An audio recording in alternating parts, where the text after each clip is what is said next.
En los capítulos anteriores hablamos sobre cuestiones básicas y fundamentales para la preparación final. En la recta final donde nos encontramos, todos estamos sumergidos en un conflicto cósmico.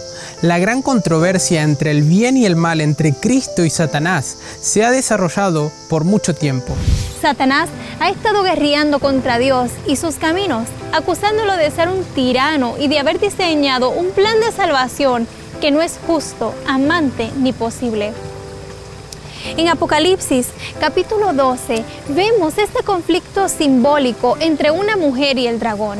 En la Biblia, cuando se habla de una mujer pura, es una representación simbólica del pueblo de Dios. En Oseas, capítulo 2, versículos 19 y 20 dice: Te haré mi esposa para siempre, mostrándote rectitud, justicia, amor inagotable y compasión. Te seré fiel y te haré mía, y tú me conocerás como Señor. En 2 Corintios 11:2 dice: El celo que siento por ustedes proviene de Dios, pues los tengo prometidos a un solo esposo, que es Cristo, para presentárselos como una virgen pura. Y el dragón, la Biblia nos dice a quién representa.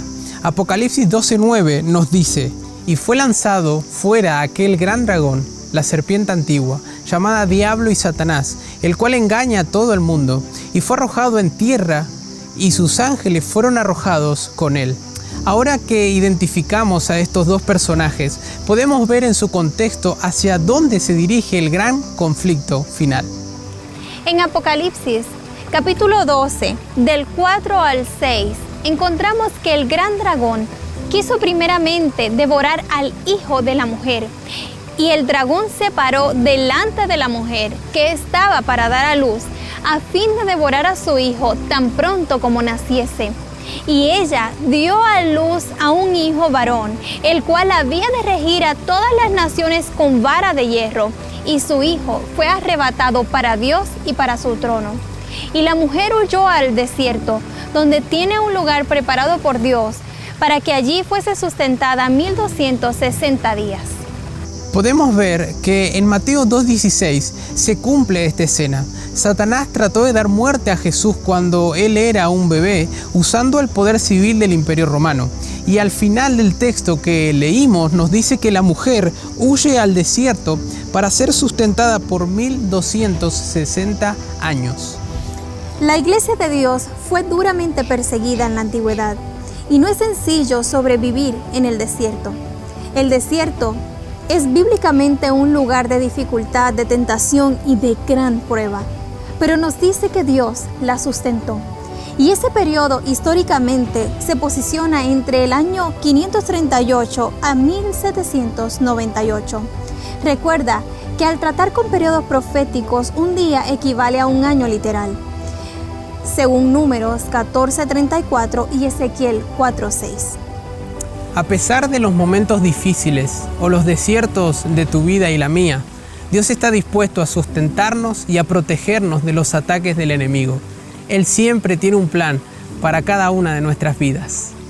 Quizás hasta aquí hayas encontrado verdades nuevas que necesitan ser estudiadas con mucho cuidado y dedicación. En otra serie estaremos profundizando estos temas asombrosos de la palabra de Dios. Pero siguiendo este gran conflicto que se ha desatado entre Cristo y Satanás, vemos que Satanás otra vez no logra cumplir con su cometido. Dios sostiene a su iglesia a lo largo de este terrible periodo. Ahora, sucede algo al final de ese periodo de persecución que terminó en 1798. En Apocalipsis 12:17 nos revela algo muy asombroso. Nos dice: entonces el dragón se enfureció contra la mujer y se fue a hacer guerra contra el remanente de la simiente de ella, los cuales guardan los mandamientos de Dios y tienen el testimonio de Jesucristo. El texto nos dice que se fue a hacer guerra contra el remanente o el resto de la simiente de ella. Y nos preguntamos, ¿quiénes son? ¿Cuáles son sus características? ¿Podremos descubrirlo bíblicamente? Para poder descubrirlo, necesitamos seguir estudiando el libro de Apocalipsis en su contexto en relación al tiempo del fin. Allí nos dice que el remanente tiene dos características. La primera característica nos dice que guardan los mandamientos de Dios y la segunda dice que tienen el testimonio de Jesús. En Apocalipsis, capítulo 13, versículo 10, podemos encontrar este mismo pueblo que también aparece en un periodo escatológico, o sea, en el tiempo del fin, y se llaman santos. Poseen dos características: son perseverantes o pacientes y tienen fe.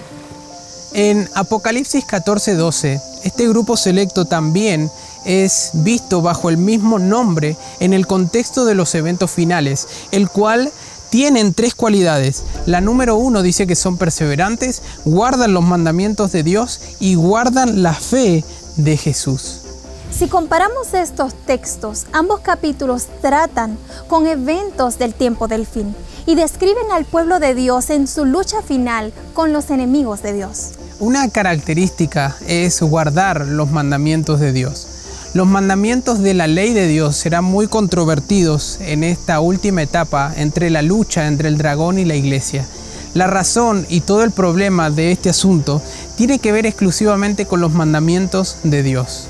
Satanás se rebeló en el cielo por estos mandamientos y por supuesto, él está airado en estos momentos de su recta final en este mundo, porque él sabe que le queda muy poco tiempo y está guerreando contra el pueblo que en esta última etapa de la historia de este mundo es obediente a los mandamientos de Dios.